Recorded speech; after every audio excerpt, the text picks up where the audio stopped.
नमस्कार, मैं हूं आपके साथ कनिका अरोरा और आप देख रहे हैं एफएम न्यूज बुलेटिन की शुरुआत करते हैं इस वक्त की बड़ी खबरों के साथ। यूपी विधानमंडल का विशेष सत्र आज से शुरू होने जा रहा है। संयुक्त सत्र को राष्ट्रपति रामनाथ कोविंद संबोधित करेंगे। राज्यपाल आनंदीबेन पटेल भी उनके साथ मौजूद रहेंगी। तो बड़ी खबर आप तक पहुंचा दें। आजादी के अमृत महोत्सव के तहत विधानमंडल का विशेष सदन सोमवार यानी कि आज से आहत किया जा रहा है। विधानसभा और विधान परिषद के संयुक्त विशेष सत्र को राष्ट्रपति रामनाथ कोविंद संबोधित करेंगे। विधान भवन के पार्टियों में राज्यपाल आनंदीबेन पटेल, विधान परिषद सभापति मानवेंद्र सिंह, विधानसभा अध्यक्ष सतीश महाना, मुख्यमंत्री योगी आदित्यनाथ, उप मुख्यमंत्री केशव प्रसाद मौर्य, ब्रजेश पाठक के साथ ही सभी पार्टियों के विधानमंडल दल के नेताओं द्वारा राष्ट्रपति का स्वागत किया जाएगा।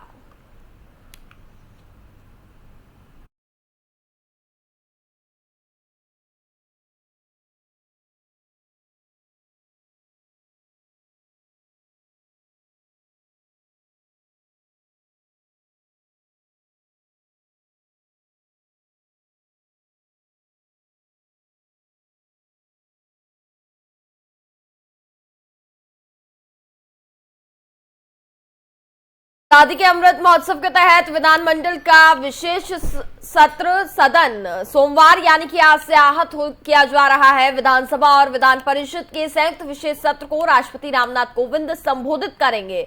विधान भवन के पार्टियों में राज्यपाल आनंदीबेन पटेल, विधान परिषद सभापति मानवेंद्र सिंह, इसके साथ ही कई लोग मौजूद भी रहने वाले हैं।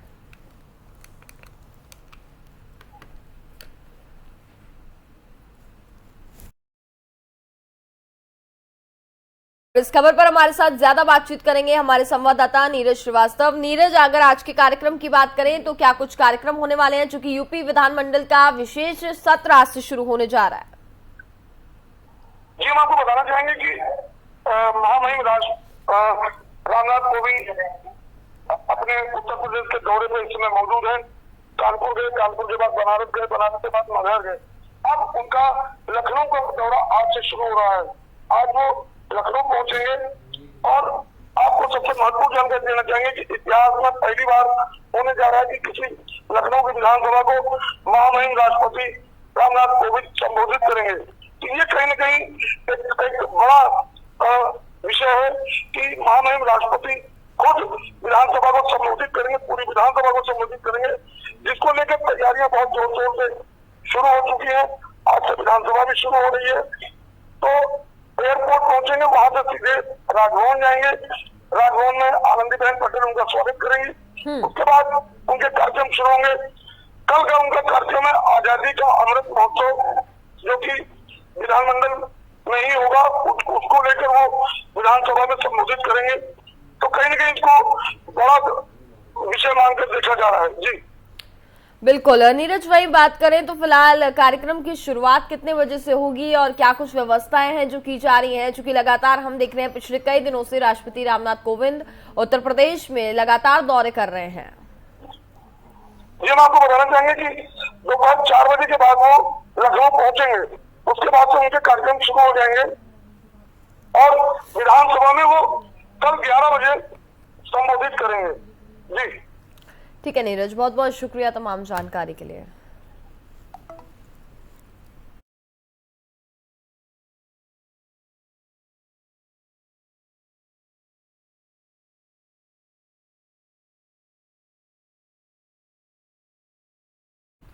उत्तरकाशी में रविवार को दर्दनाक हादसे का रेस्क्यू ऑपरेशन खत्म हो गया है। बस में कुल 30 लोग सवार थे। इनमें से 26 श्रद्धालुओं की मौत हो गई है, जबकि 4 घायलों को देहरादून के मैक्स अस्पताल में भर्ती कराया गया। आपको बता दें कि यमुनोत्री के लिए जा रही एक बस खाई में जा गिरी थी।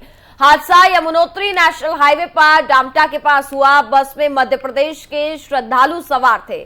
वहीं मध्य प्रदेश के मुख्यमंत्री शिवराज सिंह चौहान ने रात में ही देहरादून पहुंचकर के पुलिस कंट्रोल रूम में उत्तराखंड सरकार के अधिकारियों के साथ बैठक की और उत्तरकाशी में राहत एवं बचाव कार्यों की जानकारी भी ली। उसके बाद सीएम चौहान घायल श्रद्धालुओं को देखने के लिए देर रात देहरादून के मैक्स अस्पताल भी पहुंचे। उन्होंने कहा कि घायलों के इलाज में कोई भी कसर नहीं रहने दी जाएगी। इलाज के संबंध में डॉक्टर से भी सीएम शिवराज सिंह चौहान ने चर्चा की।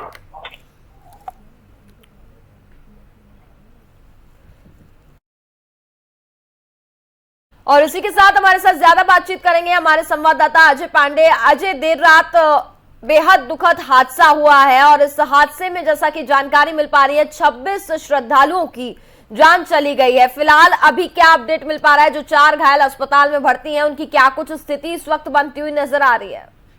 देखिए, चारों घायल देहरादून के मैक्स अस्पताल में भर्ती हैं और मध्य प्रदेश के मुख्यमंत्री शिवराज सिंह चौहान ने उन सारे घायलों का हालचाल जाना, अस्पताल पहुंचे थे। वो अब मुख्यमंत्री पुष्कर सिंह धामी और मुख्यमंत्री शिवराज सिंह चौहान दोनों घटनास्थल के लिए रवाना हो गए हैं और वहां पर जाकर के वो बाकी की व्यवस्थाओं का जायजा लेंगे, क्योंकि कल देर रात तक करीब 3 बजे तक रेस्क्यू ऑपरेशन चलाया गया और रेस्क्यू ऑपरेशन अब पूरा हो गया है। क्योंकि रात के अंधेरे में काफी दिक्कतें भी हुई रेस्क्यू ऑपरेशन चलाने में और खाई में, काफी गहरी खाई में ये हादसा हुआ था बस गिरी थी, तो बाकी के अन्य लोगों को निकाला गया। प्राथमिकता यही रही कि जो लोग घायल हैं उनको जल्द से जल्द अस्पताल पहुंचाया जाए, उनका समुचित इलाज हो सके। और मुख्यमंत्री पुष्कर सिंह धामी ने भी यहाँ सचिवालय स्थित कंट्रोल रूम का जायजा लिया था और वहाँ से पूरी व्यवस्थाओं को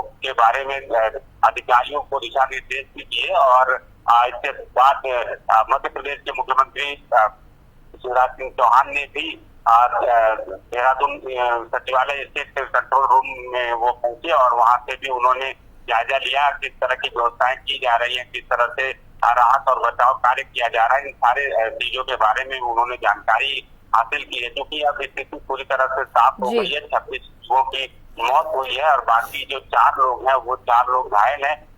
कुल मिलाकर के मध्य प्रदेश के जो तीर्थयात्री थे, इनमें से 28 तीर्थयात्री इस बस में सवार थे और 2 चालक और परिचारक उत्तराखंड के थे और उसमें से भी एक की मौत हो गई है और एक जो है वो अस्पताल में अभी उसका इलाज चल रहा है। तो बाकी जो 4 लोग हैं उनमें 3 लोग मध्य प्रदेश के हैं और बाकी के एक उत्तराखंड का है। तो अभी क्योंकि मौके पर दोनों मुख्यमंत्री पहुंच रहे हैं और वहां पर वो स्थितियों का जायजा लेंगे, कहां पर किस तरह की घटना हुई और संभवतः इसकी मजिस्ट्रेट जांच के भी आदेश जल्द दिए जाएंगे। और बताया जा रहा है कि ये बस हादसा गाड़ी ओवरटेक करने के चक्कर में हुई थी। ड्राइवर ने अपने सामने जो गाड़ी जा रही थी उसको ओवरटेक करके आगे बढ़ाने की कोशिश की। काफी तेज रफ्तार में वो गाड़ी चल रही थी।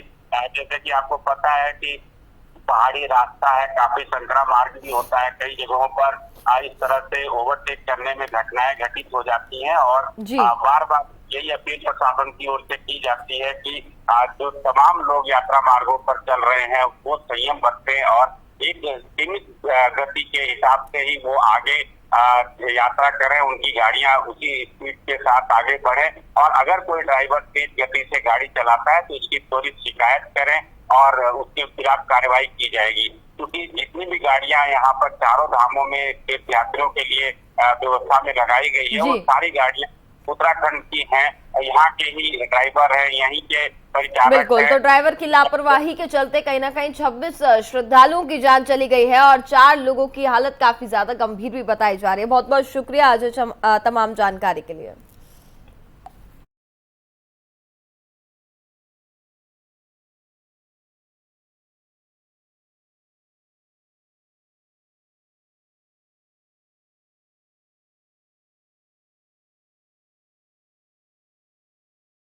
उत्तरकाशी में बस दुर्घटना को लेकर के शोक व्यक्त किया गया। जो गृह मंत्री और रक्षा मंत्री ने दुख व्यक्त किया है, सीएम पुष्कर सिंह धामी ने भी मुआवजे का ऐलान कर दिया है।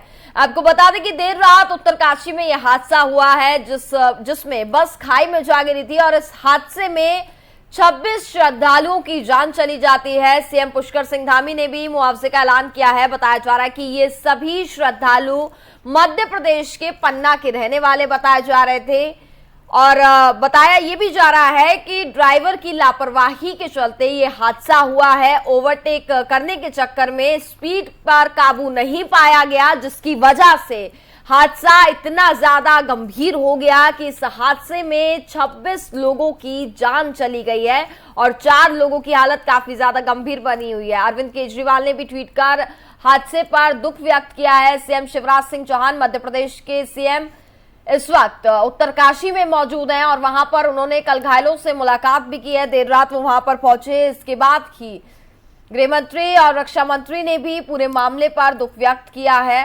हरीश रावत का ट्वीट भी आप अपनी टीवी स्क्रीन पर देख पा रहे हैं। उन्होंने भी दुख व्यक्त किया है। बेहद दुखद ये हादसा हुआ है। इस हादसे में चूंकि 26 श्रद्धालुओं की जान चली गई।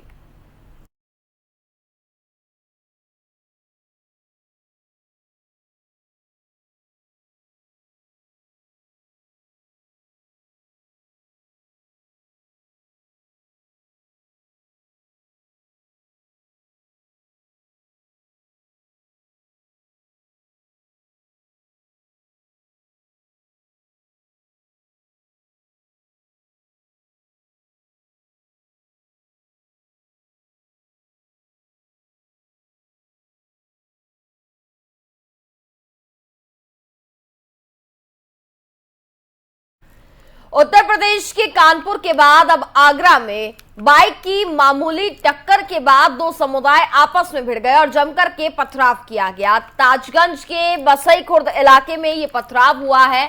बताया ये जा रहा है कि बसई खुर्द इलाके की सड़क बनाई जा रही थी और दोनों तरफ टाइल्स पड़े हुए हैं। एक मोटरसाइकिल सवार वहां से गुजर रहा था, तभी उसकी मोटरसाइकिल स्लिप कर दी गई और एक व्यक्ति से टकरा गया। इसके बाद दोनों के बीच कहासुनी हो गई और कहासुनी अचानक पथराव में बदल गई है। दोनों तरफ से जमकर पथराव किया गया। तस्वीरों में आप देख सकते हैं, आगरा से तस्वीरें आपको दिखा रहे हैं, जहां एक मामूली सी बात को लेकर के विवाद हुआ और विवाद इतना ज्यादा बढ़ गया कि दोनों तरफ से जोरदार पत्थरबाजी की गई। इस हादसे में कई लोग बेहद बुरी तरीके से गंभीर भी हो सकते थे। इस पूरे मामले पर बताया जा रहा है कि दो समुदाय में एक मामूली सी बात को लेकर के विवाद हुआ। विवाद इतना बढ़ गया कि एक दूसरे पर पथराव होने लगा। मौके पर पुलिस पहुंची और पुलिस ने जैसे तैसे मामले को शांत भी कराया।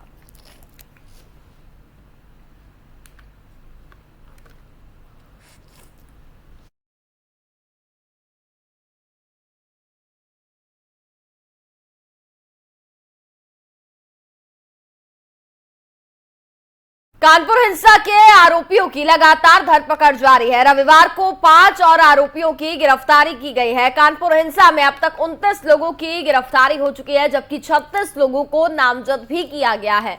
एटीएस को भी जांच में शामिल किया गया है। कानपुर हिंसा में अब तक गिरफ्तार सभी आरोपियों को अदालत में पेश किया गया है। कोर्ट ने सभी आरोपियों को 14 दिन के लिए जेल भेज दिया है।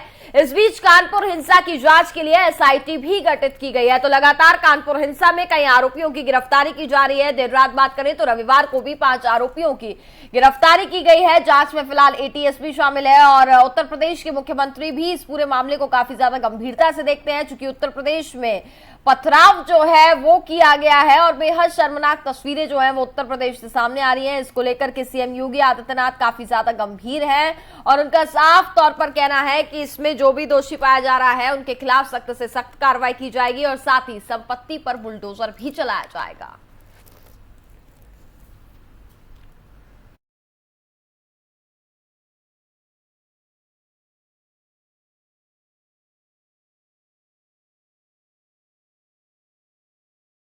कानपुर हिंसा मामले में अब तक 29 आरोपियों की गिरफ्तारी हो चुकी है। इसके साथ ही बात करें तो 36 नामजद लोगों पर भी बातचीत की जा रही है। इसके साथ ही मामले में 5 और आरोपी जो है उनको देर रात कल गिरफ्तार किया गया है। कानपुर हिंसा मामले में पुलिस लगातार एक्टिव नजर आ रही है। इस हिंसा का मास्टरमाइंड हाशमी जो है उसकी भी गिरफ्तारी हो चुकी है। फिलहाल 4 आरोपियों को और मास्टरमाइंड को पुलिस रिमांड पर भेज दिया गया है। पुलिस उनसे लगातार पूछताछ कर रही है।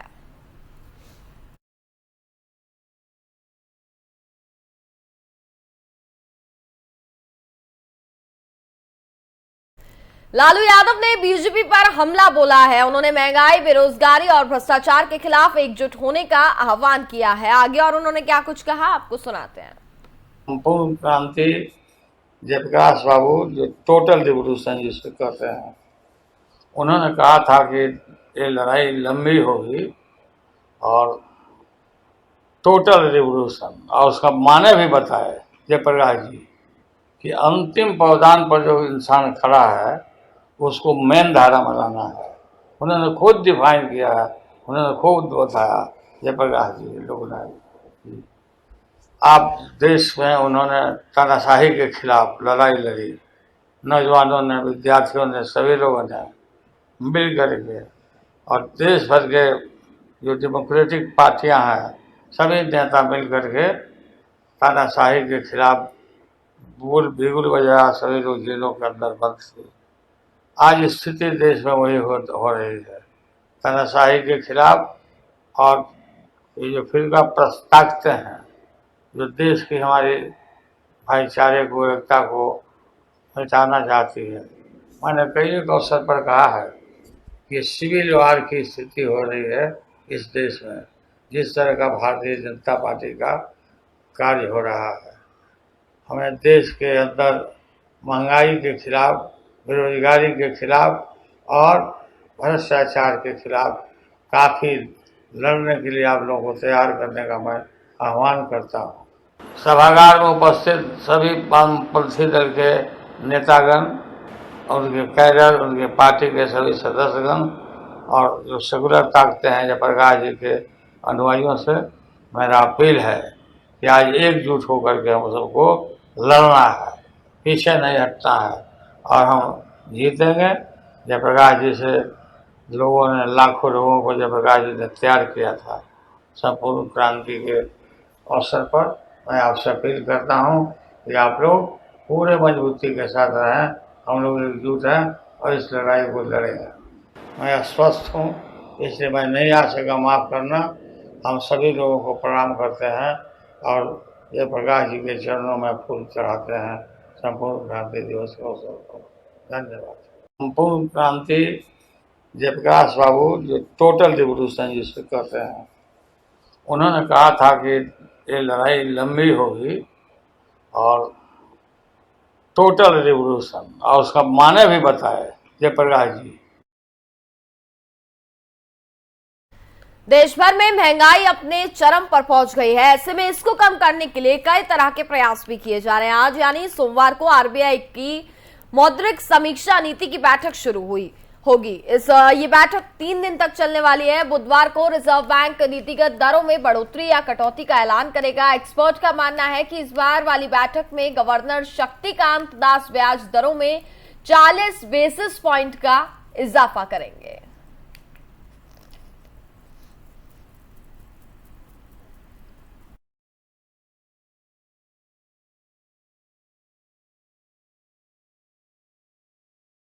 बीजेपी प्रवक्ता नुपुर शर्मा और नवीन कुमार जिंदल को पैगंबर मोहम्मद पर विवादित टिप्पणी करने के बाद बीजेपी की प्राथमिक सदस्यता से निलंबित कर दिया गया।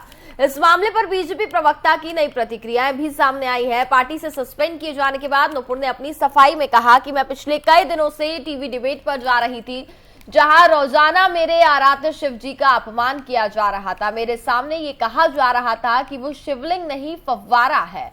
दिल्ली के हर फुटपाथ पर बहुत शिवलिंग पाए जाते हैं, जाओ जाकर पूजा कर लो। मेरे सामने बार बार इस प्रकार से हमारे महादेव के अपमान को मैं बर्दाश्त नहीं कर पाई और मैंने रोष में आकर के कुछ चीजें कह डाली। अगर मेरे शब्दों से किसी की धार्मिक भावनाओं को ठेस पहुंची है तो मैं अपने शब्द वापस लेती हूं। मेरी मंशा किसी को कष्ट पहुंचाने की नहीं थी। इसके अलावा अपने दूसरे ट्वीट में नुपुर ने सभी मीडिया हाउस से अपील करते हुए कहा कि उनके घर का पता सार्वजनिक नहीं किया जाए, क्योंकि इससे उनको और उनके परिवार को खतरा हो सकता है।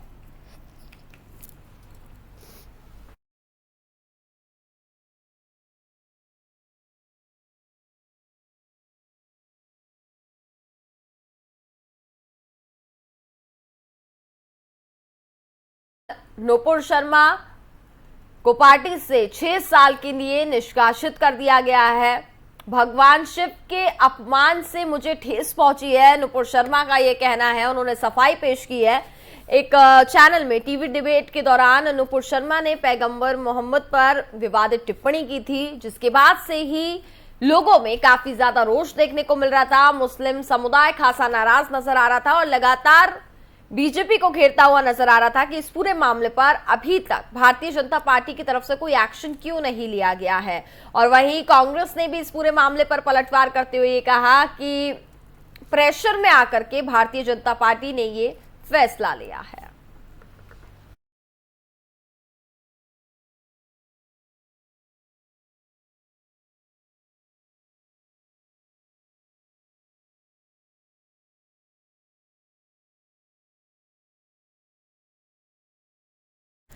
संपूर्ण क्रांति दिवस के मौके पर पटना के बापू सभागार में महागठबंधन बैठक और कार्यक्रम आयोजित किया गया। इस दौरान बिहार सरकार में नेता प्रतिपक्ष तेजस्वी यादव ने नीतीश सरकार की खामियां सामने रखी और केंद्र पर भी जमकर हमला बोला। तेजस्वी ने एक रिपोर्ट कार्ड जारी करते हुए कहा कि बिहार सरकार हर मोर्चे और मौकों पर फेल हो रही है। इस दौरान तेजस्वी ने संघ को भी आड़े हाथों लिया। तेजस्वी ने यह भी कहा कि बिहार में सरकार नागपुर से चलती है। विपक्ष की भूमिका लोगों को जागरूक करने के साथ साथ लोगों को गोलबंद करने की भी है।